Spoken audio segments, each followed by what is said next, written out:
When it comes to battle royales for consoles and PC gaming, it's fair to say that the market is fairly saturated. Brother, what's that? What's that, brother? But when it comes to battle royales for VR, well, that's another thing entirely. Just looking at the Quest store under the battle royale section, there's literally like 6 games in that umbrella. One of which being the very popular title Population 1, which I've enjoyed spending quite a bit of time playing. And 2 of them are animal themed, with one having to do with monkey doo-doo.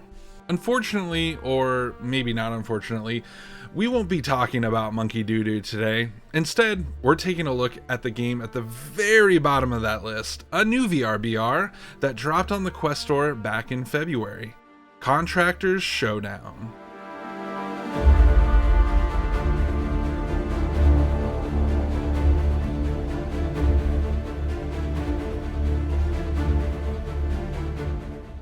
This game is developed by Caveman Game Studios, who are the developers of another very popular VR game called Contractors. So when Caveman announced that they were making a 60-player VR title, fans of the original game were obviously pretty hyped. Caveman Game Studios had already proven that they could make a really fun modern shooter in VR. Now, when I was first made aware of Contractors Showdown, it was still in beta, and I quickly signed up to see what all the hype was about.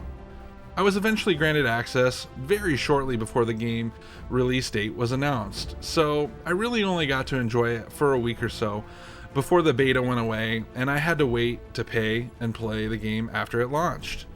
Now, right off the bat, looking at this game, it's pretty obvious that Showdown is nothing like Population 1, just like Warzone is nothing like Fortnite. Those 2 games, while similar in genre, provide 2 completely different styles of gameplay and aesthetic.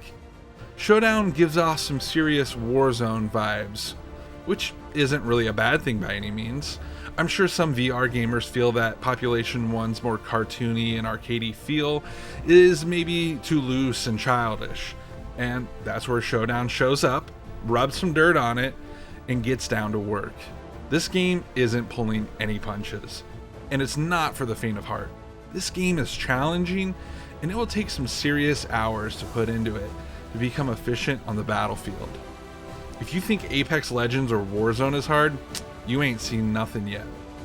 The learning curve on Showdown is pretty high, and might be a turnoff for some. Thankfully, the game provides a fairly comprehensive and helpful tutorial to get going, as well as the help of a lobby firing range, as well as beginner lobbies in those early lower levels. They provide you adequate time to get acquainted and find your bearing. Now, with a lot of VR games, you will find that developers tend to shy away from certain gameplay mechanics to not overly complicate VR games. Well, that's not the case for Contractors Showdown. The majority of Battle Royale staples you will find here. Things like airstrikes, buyback stations, self-revives, jump towers, zip lines, it's all here. At the beginning of each match, you and your team of 2 others will begin in the dropship, accompanied by a barrage of other voices belonging to the 57 other enemies that you will be attempting to kill or outlast down on the battlefield. As you and your teammates look down below from the back of the dropship, discussing which location to drop near, the feeling of dread is going to well up inside of you. You're about to jump off the back of a freaking plane. Now, this is a feeling you don't get playing on an Xbox, but with VR, experiences like this are completely different.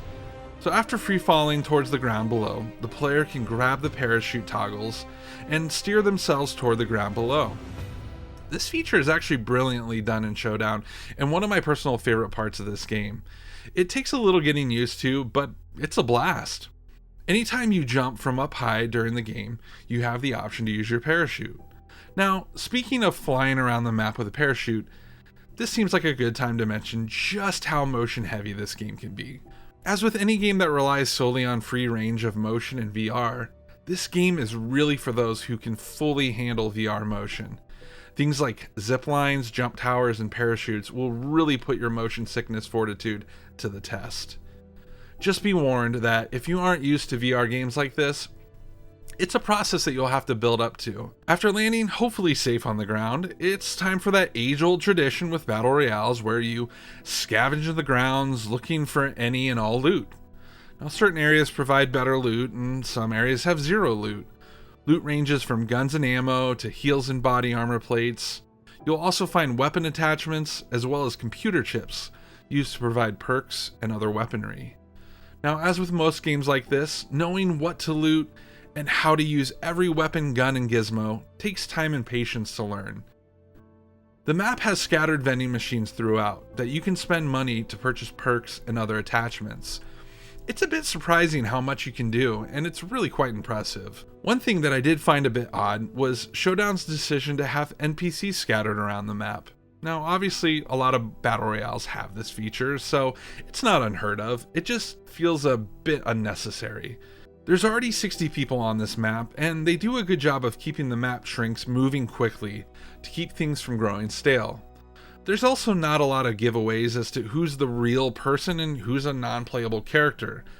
I'm sure as you play, you get used to who's who, but for the new player, it can be a little bit confusing. Obviously, when you kill these characters, they drop loot, and that's the incentive to want to shoot them. I get it, but it just doesn't feel 100% necessary. At launch, Showdowns featured only a trios mode, but recently they added a solos mode. Now, I haven't spent a ton of time in solos, but I would say it's a welcomed mode. Although a lot of my games ended exactly like this.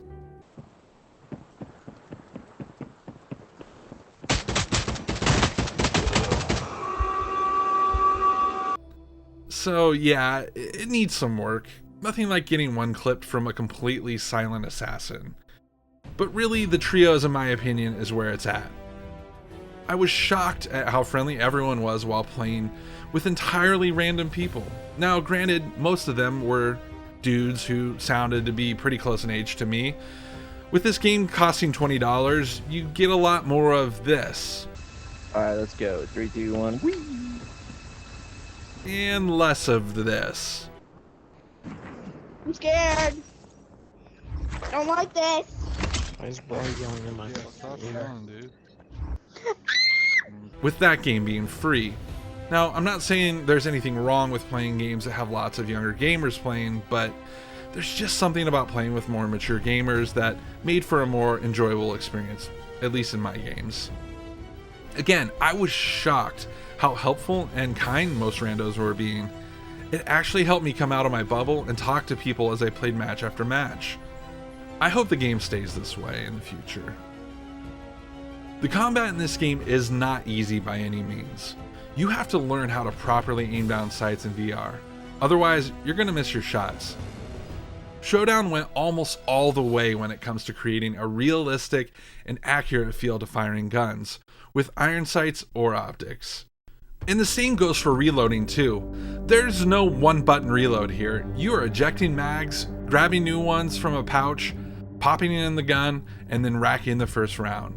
It's a lot to handle when someone's shooting a giant machine gun in your face, but that's all part of it. Now visually, this game is a bit all over the place. Obviously, Caveman Games had to make some concessions when it came to Showdowns. This is a very large map, especially for a VR game. And for some, this game is running on a headset, not just a super-powered PC. So you will see lots of pop-in and textures loading late or not at all. But despite that, this isn't a terrible looking game by any means, especially on the Quest 3. The occasional warping of the ground or random lengths of grass standing sideways, but it's kind of to be expected from a game with the scope and size as Showdown. At the end of each match, you will find yourself back in the very expansive and explorable lobby. Here you can turn in your daily quests, unlock new skins, and change out your weapon loadouts.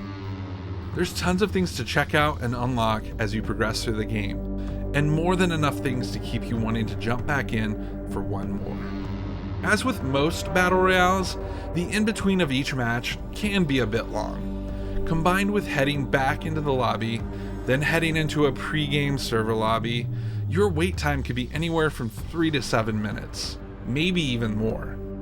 Obviously, this is largely affected by the number of players available during the day, but it does at times hurt when you find yourself standing around waiting for a new game to start. As far as family focus goes, Contractors Showdown is kind of middle ground. Obviously, there's lots of shooting and some blood splattering, so that one varies person to person, and the motion intensity might not be great for some as well. I'd also warn against letting your kids voice chat with complete random people, but that's just my opinion. Outside of those three things, I could potentially see families enjoying this together, but honestly, it's probably more of a game for people like us to enjoy with their buddies. Overall, I think that Contractors Showdown shows some great potential. And as of the time of this review, the game is only 4 months old. I'm sure as the developers continue to work at this game and provide updates and other quality changes, it's only going to get better. It can be a bit overly complicated at times, especially for a new player. But I see this difficulty decreasing as you spend time with the game. Starting out, getting even a single kill is enough to make you feel like a VR master. I'm amazed at some of the skills I've seen other people on YouTube who have put hundreds more hours into this than me. At times, the game does feel like maybe it was rushed, or that it's still missing certain things, but at the end of the day, it provides a very immersive and exciting VR experience. I for one am thankful for what Showdown brings to the table and how it sets itself apart from other games on the platform. I look forward to seeing how it improves in the years to come. I give Contractors Showdown 3 out of 5 stars. They counted me out, moment of truth, counting it down. Underdog story goes down for the count. Back on my feet, back with a mic.